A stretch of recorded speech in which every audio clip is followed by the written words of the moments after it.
With over 80 years of history under his utility belt, Batman has been the subject of multiple film and television adaptations. Many of these adaptations manage to capture the elements that draw fans to The Dark Knight, from Christopher Nolan's Dark Knight trilogy to Matt Reeves' The Batman. But the same could be said for Joel Schumacher and his Batman films Batman Forever and Batman and Robin, especially as the latter celebrates its 25th anniversary this year. The irony is that Schumacher's films draw more than a few elements from the Silver Age of Batman's adventures, yet they've often been regarded as the death knell of the franchise.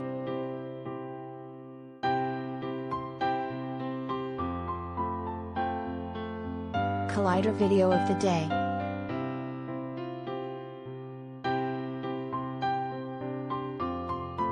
The Silver Age is often regarded as one of the most influential periods in comic book history since it was the moment that the superhero genre regained prominence in the medium. While the era saw the creation of multiple characters and superhero teams including the Justice League of America and the Fantastic Four, it also saw a resurgence in interest in Batman. The Caped Crusader was on the outs alongside other superheroes such as Superman and Wonder Woman were far from the icons of the superhero genre that they'd grown to be in later years. In fact, their comics were bleeding readers until the dawn of the Silver Age. In a similar vein, Forever wound up drawing more attention than its predecessor Batman Returns, even becoming the highest-grossing film of 1995.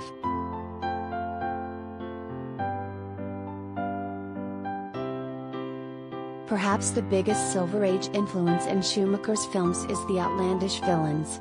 Many of Batman's foes usually have an outlandish gimmick, and Schumacher took that to the next level, as Forever features the dual menace of Two-Face, Tommy Lee Jones, and the Riddler, Jim Carrey, while Batman and Robin has Mr. Freeze, Arnold Schwarzenegger, Poison Ivy, Uma Thurman, and Bane, Robert Swenson. They seem to relish playing the villains. Carrey, in particular, taps into the same rubbery energy that fuels his performances in The Mask and Ace Ventura while playing the Riddler.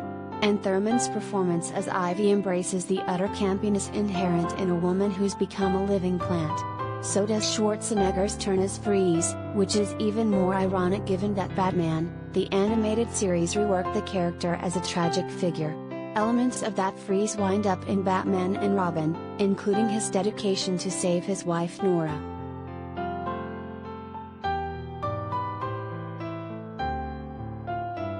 Another Silver Age element Schumacher embraced was the mad science that often drove the plot of that era's comics, especially the villains' origins. Many Silver Age heroes, such as Barry Allen/The Flash and Hal Jordan/Green Lantern, have origins that are steeped in science fiction. The villains of Schumacher's films lean hard into that aesthetic. Ivy is transformed when her employer Dr. Jason Woodrue, John Glover, shoves her into a rack of chemicals and plants, forever altering her DNA. Freeze is cursed to live in sub-zero temperatures after an experiment gone horribly wrong. And in a scheme that feels ripped out of a Twilight Zone episode, the Riddler builds a device that drains people's mental energy and adds it to his own.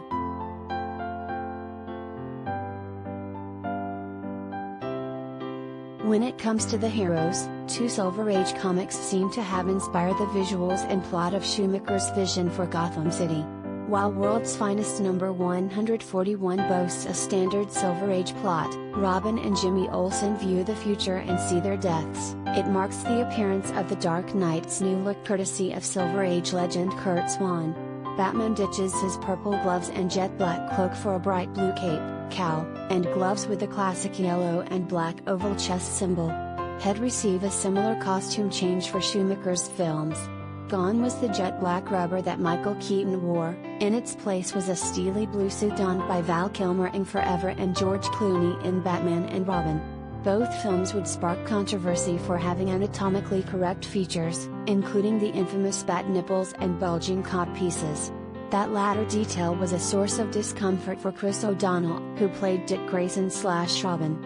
In the documentary Shadows of the Bat, the cinematic saga of The Dark Knight, O'Donnell said as much, "It wasn't so much the nipples that bothered me.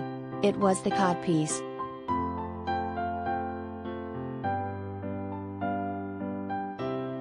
The other comic is Detective Comics number 359, which features the first appearance of Barbara Gordon as Batgirl. Alicia Silverstone plays Batgirl in Batman and Robin, who is reworked to be the niece of Batman's steadfast butler Alfred Pennyworth, Michael Goff. At first presumed to be an ordinary college student, Barbara is revealed to be an expert street racer and fighter who's attempting to earn enough money to take care of Alfred, as has been stricken with McGregor's disease, the same illness that befell Freeze's wife.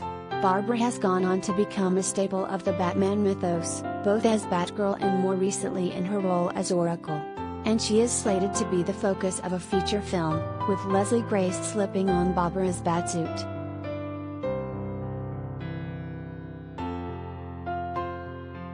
Ultimately, the Silver Age would come to an end as comics moved into more mature storytelling. The DC Max's Crisis on Infinite Earths destroyed the DC multiverse in an attempt to streamline its continuity, and over at Marvel, Spider-Man suffered his greatest loss yet when his girlfriend Gwen Stacy died. Similarly, Schumacher's Batman films were often regarded as a major factor in the brief death of the superhero genre, despite films like Howard the Duck existing and Schumacher turning in other works such as the horror classic The Lost Boys. Other filmmakers including Nolan, Reeves, and Zack Snyder have leaned into the comics' more modern elements. Batman often sports darker, more modernized costumes and his villains are darker and more dangerous.